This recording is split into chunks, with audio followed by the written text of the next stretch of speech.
Alors, Laurence, j'ai noté un certain nombre de choses, et notamment quand on parle alors moi je vais prendre mes mots à moi, tu me corrigeras, hein, la contagion du cœur et le langage du cœur. Et je reprends ici ce dont tu parles en page 37, que Baxter avait prélevé des cellules blanches sur la salive d'un individu qu'il avait mise dans une boîte de pétri, puis il l'avait placée à 20 km de là dans une cage de Faraday où les parois bloquent totalement toutes les ondes électromagnétiques. Ensuite, il avait montré au propriétaire de la salive des images effrayantes ou excitantes, et là, au même moment, non seulement sa peau avait réagi, mais les cellules qui étaient à 20 km de là, dans la cage de Faraday, ont elles aussi réagi de la même façon que les cellules de la personne auquel il avait pris la salive. Donc, c'est la théorie de la non-localité.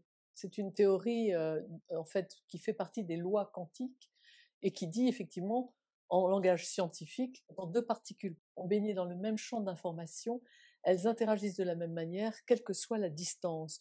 Ce qui veut dire en d'autres termes qu'en fait, contrairement à ce qu'on croit, notre conscience n'est pas uniquement à un seul endroit, en réalité uniquement contenue dans le cerveau. Elle peut aussi se propager sur des distances.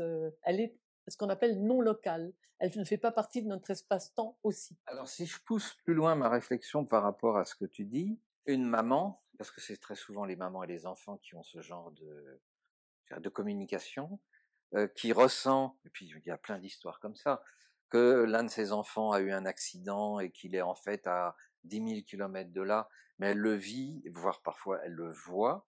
Est-ce que c'est dû au fait que l'enfant est né dans le corps de sa mère, et comme nous ne sommes que de l'eau, automatiquement, l'information qui est contenue dans l'eau de notre corps a été transmise au bébé, et donc il y a toujours cette communication qui existe? Oui, oui, tout à fait.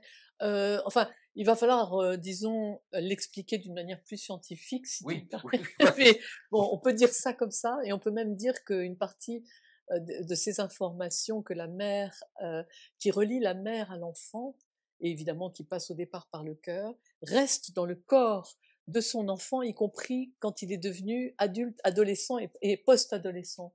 Parce que c'est pour ça que les mères sentent souvent à distance ce qui se passe chez leur enfant quand elles sont bien reliées à eux par le cœur.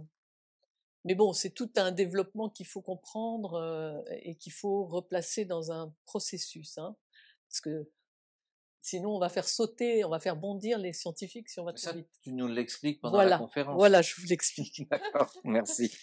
Je vous explique ça pendant la conférence, oui, entre autres, c'est vrai. Parce qu'on a besoin d'en savoir plus. On va remonter en fait à l'origine du cœur dans l'embryogenèse, c'est-à-dire dans la partie à partir des premiers battements du cœur de l'enfant.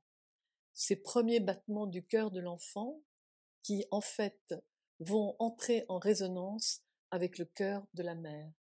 Et c'est de cette résonance-là qu'un certain nombre d'informations aussi vont être transmises qui vont ensuite participer à l'élaboration du champ biologique dans lequel l'enfant va se développer.